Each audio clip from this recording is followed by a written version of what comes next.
Labas rytas. Jau 14 minučių pailgėjo mūsų dienos. Ir šiandien laidoje pasakosime apie ES paramą Lietuvos miškininkystės plėtrai. Prisiminsime saulėtą praėjusių metų gimtosios žemės Jorę prie Alaušo ir skelbsime šių metų gimtosios žemės Jorio apdovanojimų konkurso pradžią. Pirmiausia apie tai, kokia ES parama skiriama miškininkystei pagal Lietuvos kaimo plėtros programos priemones.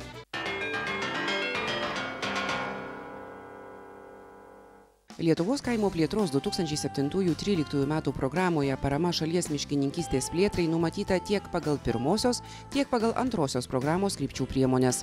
2012 metais parama pagal pirmosios krypties priemonę miškų ekonominės vertės didinimas jau nebebuvo skirta, mat jau patvirtinta 97% jos įgyvendinimui skirtos paramos. Buvo gautos 34 paraiškos pagal priemonę miškininkystės potencialo atkūrimas ir prevencinių priemonių įdiegimas bei 150 paraiškų pagal priemonę miškų aplinkosaugos išmokos.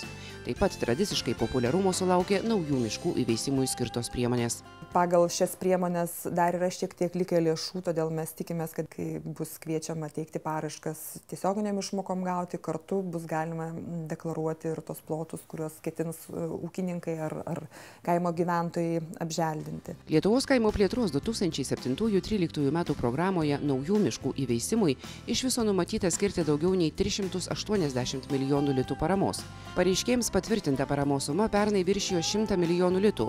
Nuo programos įgyvendinimo pradžios ši suma jau viršijo 318 milijonų litų. Taip pat pernai itin aktyviai pareiškėjai teikė paraiškas pagal antrosios krypties priemonę pelno nesiekiančios investicijos miškuose. Lūkesčiai 10 kartų buvo viršyti, negu kad buvo skirta lėšų. Tai iš tikrųjų mums yra didžiulis iššūkis. Kasgi bus su tais, kurie yra už brūkšnio, nors Europos komisijos, sakykime, filosofija yra tokia, kad mes ir neturim paremti visų projektų, kurie yra pateikiami, kad mes turim paremti tik pačius geriausius. Iš viso Lietuvos kaimo plėtros 2007-2013 metų programoje pelno nesiekiančioms investicijoms miškuose numatyta skirti beveik 35 milijonus litų paramos, o vien tik pernai buvo surinkta paraiškų, kuriuose prašoma paramos suma beveik 50 milijonų litų.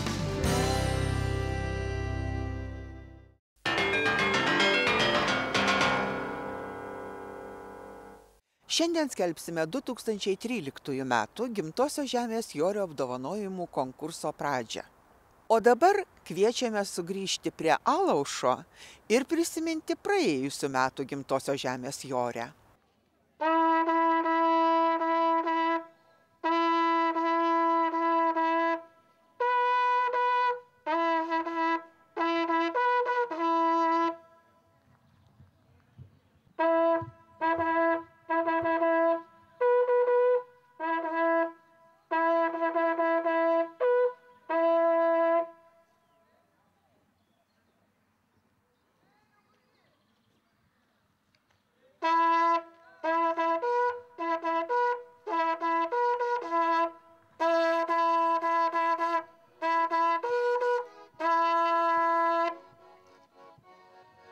Nė viena gimtosios žemės Jorė neapsieina be palinkėjimų. Visų pirma, tai labai džiugu mums kaip Seimo ir kaimo reikalų komiteto nariams, kai jūs ėmėtės gimtoji žemė tęsti tas tradicijas, tokias šaunias. Lietuva mūsų gražėja, nors sako, nereikia sumaišyti gyvulėlių su ta žolytė, bet ta žolytė gražiai auga, bet mūsų Lietuvoje labai gaila, kad gyvulėlių mažėja.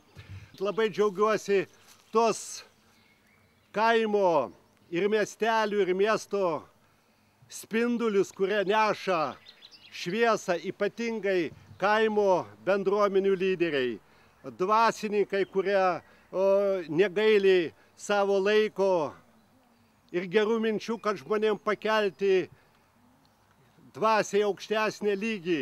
Sveikinu visus. Saulytė šviečia, kaip kažkas čia sakė, iš Sudeikiečių, jie užsakė orą. Tai labai noriu gražios jums palinkėti šventės, gerų įspūdžių ir parvežti visiems geriausius linkėjimus. Pirmiausia, tai labai džiaugiuosi, kad iš visos Lietuvos, iš tolimų kraštų susirinkot į mūsų Sudeikių kraštą prie mūsų Dievo dovanos Alaušo ežero.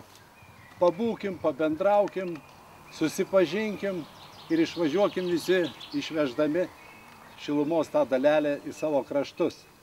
Pavaišinsim Alaušo žuvienę, pavaišinsim kitais skanumynais ir gražiai padainavę, gražiai pabendravę įsiskirstysim ir visuomet laukiam mūsų kraštuose. Man miela, čia mano kraštas, tiesiai per Alaušo ežerą galiu pareiti į mamos tėviškę, į tą kraštą, kuriame augau. Utenos krašte ne tik Alaušas, yra daug gražių vietų. Utenos krašte neblogo žemės, geri kumeliai, rimti ūkininkai ir taip jau surėmė pečius šito krašto seniūnai. Žinokite, matėte tik Sudeikių seniūną, bet čia yra net 6 uteniškiai seniūnai.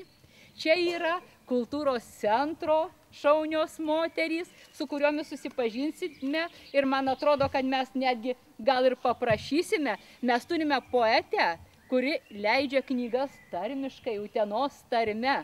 Ir Utenos tarmė puikiausiai įtelpa į mūsų rašto sistemos rėmus. Mes pamatysime labai šaunius vaikus, bet su jais aš juos supažindinsiu vėliau. Dabar mes pradėsime Jurginių šventės kelią.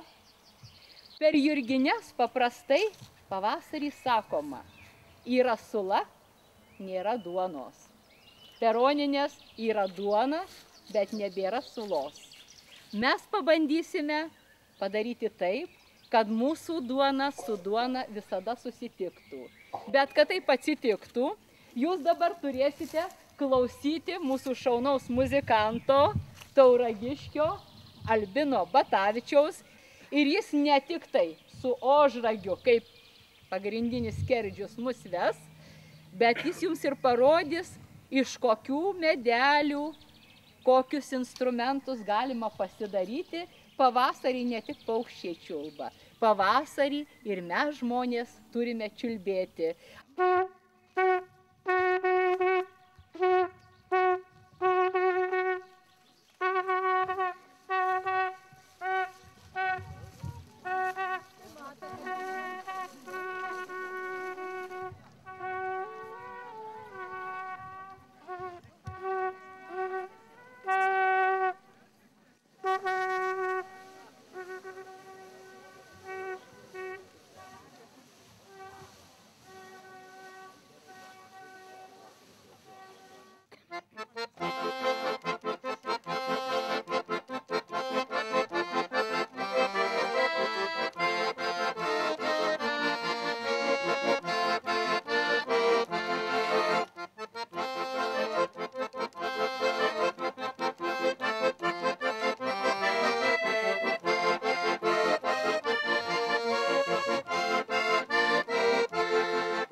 Yra šeimyniniai vaikų globos namai, Šventos Teresės globėjos vaikų globos namai.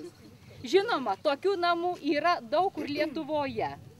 Šituose namuose vaikams suteikiama ne tik pastogė, duona, gyvenimo sąlygos. Šičia vaikams duodama daugiau. 14 vaikų, iš jų 7 lanko muzikos mokyklą. 4. Po pertraukėlės toliau pasakosime apie Gimtosios žemės Jorę prie Alaušo ir jau skelbsime šių metų Gimtosios žemės Jorio apdovanojimų konkurso pradžią.